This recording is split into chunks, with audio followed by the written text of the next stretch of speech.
Oi, gente, bom dia, boa tarde ou boa noite. Nós somos o grupo 4 do trabalho de atividades de extensionista da matéria de histologia, composto por Ana Luísa, Camille, Giovana e Igor, do curso de biomedicina. E nosso tema de hoje abordado será a histologia dos vasos sanguíneos. E os tópicos que iremos abordar, a gente vai dar uma introdução sobre essa histologia, a organização da parede vascular dos vasos sanguíneos, a classificação dos vasos sanguíneos, as principais diferenças histológicas entre as artérias e as veias, a correlação clínica dos vasos sanguíneos, a conclusão e as referências utilizadas para esse trabalho. Bem, começando pela a introdução, os vasos sanguíneos, eles possuem uma arquitetura geral, ou seja, são semelhantes a todos, ou seja, a estrutura dos vasos sanguíneos são semelhantes a todos eles, sendo apenas uma exceção para os capilares. Essa não é uma organização aleatória, pois ela é uma organização muito importante para garantir que os vasos sanguíneos tenham a elasticidade e contratibilidade aos vasos, ou seja, para que eles possam resistir às pressões e regular o fluxo de sangue. O sistema vascular ele é um dos principais sistemas dos seres vivos, que é responsável pelo transporte de nutrientes e de gases por todo o corpo, além de ser também uma base para diversas doenças e patologias. É encontrado por todo o corpo e é composto por uma grande rede de vasos altamente especializados, sendo responsável por garantir que tenha um sangue adequado para cada parte do tecido humano. A parede vascular dos vasos sanguíneos ela é dividida em 3 camadas: a camada da túnica mais interna, a camada de túnica média e a camada de túnica adventícia. A camada mais interna, denominada de túnica íntima, ela se dá por uma espécie de revestimento que é composto por células epiteliais pavimentosas, ou seja, essa é uma camada que reveste o vaso internamente e é composto por células de estilo epitelial pavimentosas, ou seja, células achatadas. Além de possuir junto um tecido conjuntivo e uma membrana elástica, que vai auxiliar que essa camada tenha uma sustentação. Ela é uma camada, como eu informei, a camada está em contato diretamente com a corrente sanguínea e controla as inflamações, coagulações e atua como uma barreira seletiva do que entra e do que sai da corrente sanguínea. A camada do meio, ela se chama de túnica média. Ela é a camada mais importante para regular o fluxo sanguíneo, possuindo células de músculo liso e a presença de feixes de fibras. Essa é a camada responsável por controlar a dilatação e o diâmetro do vaso, além de apresentar bastante resistência a eles. E a camada mais externa, ela se chama de túnica adventícia. Ela é composta por tecido conjuntivo fibroelástico e possui a principal função de sustentar e fixar os vasos sanguíneos aos tecidos adjacentes. É nessa região que é possível se encontrar fibras do sistema nervoso e possui a função de proteger e sustentar os vasos sanguíneos. Agora vamos falar sobre a classificação histológica dos vasos sanguíneos. Os vasos do sistema circulatório são classificados de forma geral em artérias, veias e capilares, e cada um deles apresenta características histológicas próprias, que refletem diretamente sua função dentro da circulação. Começando pelas artérias. Elas são responsáveis por conduzir o sangue que sai do coração e suporta altas pressões. Por isso, suas paredes são espessas e bem organizadas, com uma túnica média muito desenvolvida, composta por várias camadas de músculo liso e fibras elásticas. De acordo com a predominância desses elementos, as artérias se subdividem em 3 tipos. As artérias elásticas, como a aorta e as pulmonares, que possuem grande quantidade de lâminas elásticas, permitindo que elas se distendam e voltem ao normal a cada batimento cardíaco, amortecendo as variações de pressão. As artérias musculares, que têm a túnica média formada principalmente por músculo liso e são responsáveis por distribuir sangue aos órgãos e controlar o fluxo através da contração das fibras musculares.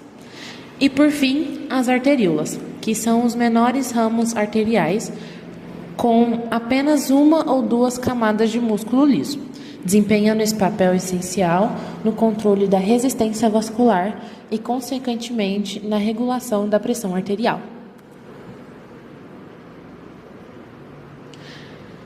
Temos as veias, que são responsáveis por trazer o sangue de volta ao coração. Suas paredes são mais finas e o lúmen é mais amplo e irregular que o das artérias. A túnica adventícia é a camada mais desenvolvida nas veias, e muitas delas apresentam válvulas que impedem o refluxo do sangue, especialmente nos membros inferiores, onde o retorno venoso precisa vencer a gravidade. Nas veias de grande calibre, a túnica adventícia contém fibras elásticas e colágenas, que, além de vasorum, que nutrem a parede vascular. Por fim, temos os capilares, que são os menores vasos sanguíneos e têm uma estrutura extremamente simples. São formados apenas por uma camada de células endoteliais, apoiadas sobre uma lâmina basal. Essa simplicidade estrutural é o que permite as trocas gasosas e de nutrientes entre o sangue e os tecidos. Existem 3 tipos de capilares: os contínuos, com endotélio sem interrupções, encontrados no sistema nervoso central, músculos e pulmões. Os fenestrados, que apresentam pequenos poros e permitem trocas mais rápidas, como nos rins e glândulas endócrinas. E os sinusoides, que possuem grandes aberturas em um endotélio descontínuo, facilitando a passagem de células inteiras, como ocorre no fígado, baço e medula óssea. Eu sou a Camille e vou falar sobre as diferenças histológicas essenciais das estruturas das artérias e as veias. A luz. Nas artérias, o lume é de menor formato regular e as paredes são espessas e elásticas, mantendo a forma circular após a fixação histológica. Essa estrutura é necessária para suportar a alta pressão exercida pelo sangue e manter o fluxo pulsátil preveniente do coração. Nas veias, o lume é maior e irregular, frequentemente colapsada em cortes de microscópios, devido à pressão sanguínea mais baixa e à menor espessura da parede. Essa característica permite que as veias atuem como um reservatório de sangue, acomodando grandes volumes sem aumento significativo à pressão. Agora, sobre as paredes e as túnicas principais. A parede venosa é muito fina e com menor quantidade de músculo liso e fibras elásticas. Essa composição, ela reflete a menor necessidade de resistência à pressão e a maior complacência, ou seja, a capacidade de distender e acomodar o sangue. Sobre as túnicas principais, como já foi citado, existem 3 tipos de camada de túnica, que é a íntima, a média e a adventícia. Nas artérias, a túnica média é a camada mais desenvolvida. Essa predominância garante a capacidade contrátil e reguladora do diâmetro vascular, sendo essencial para controlar a pressão arterial e a distribuição do fluxo. Nas veias, a túnica adventícia é mais espessa e ela contém tecido conjuntivo frouxo.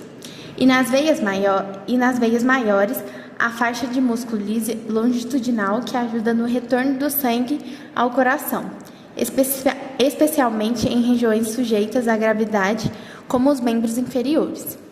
E, por fim, as válvulas. As artérias, elas não possuem válvulas, pois o sangue é impulsionado sob a pressão diretamente para o coração.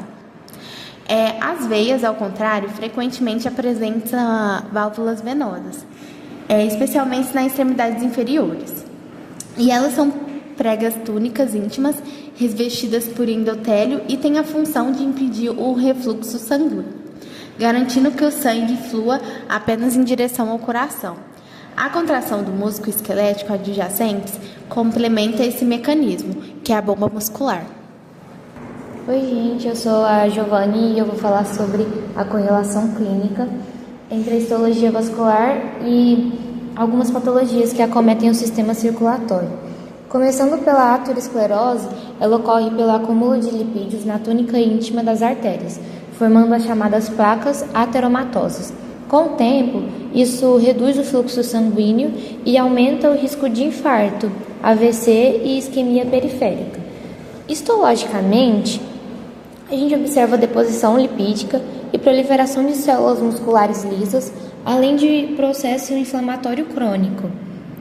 Em seguida, a gente tem o aneurisma, que ocorre degeneração das fibras elásticas e colágenas e compromete a elasticidade da parede arterial, levando à dilatação anormal do vaso.